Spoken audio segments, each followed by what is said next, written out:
வேலூர் மாவட்டம் குடியாத்தத்தில் மது போதையில் லாரியை இயக்கி மின்கம்பத்தின் மீது மோதிய ஓட்டுநரை பிடித்து பொதுமக்கள் தர்ம அடி கொடுத்த வீடியோ வெளியாகி இருக்கிறது. அந்த காட்சிகளை பார்க்கலாம்.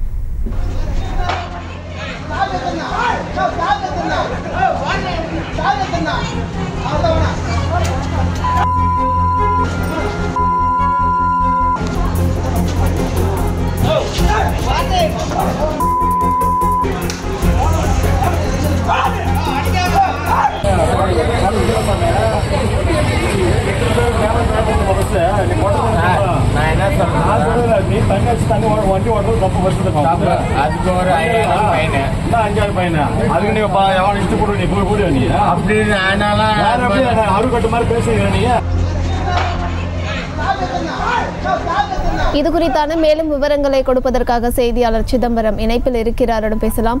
சிதம்பரம், என்ன நடந்தது, முழு விவரங்கள்? நிச்சயமாக.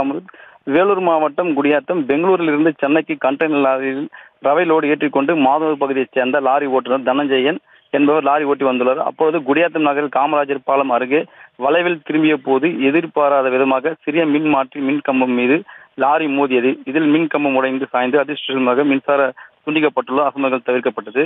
இதனையடுத்து குடிபோதையில் இருந்த லாரி ஓட்டுநர் அங்கிருந்த பொதுமக்கள் பிடித்து அடித்து போலீசாரிடம் ஒப்படைத்தனர். இது குறித்து மேலும் சம்பவ இடத்தில் குடியாத்தம் போலீசார் விசாரணை மேற்கொண்டு வருகின்றனர். விவரங்களை வழங்கியமைக்கு நன்றி சிதம்பரம். செய்திகளை உடனுக்குடனும் துல்லியமாகவும் தெரிந்து கொள்ள சப்ஸ்கிரைப் பண்ணுங்க.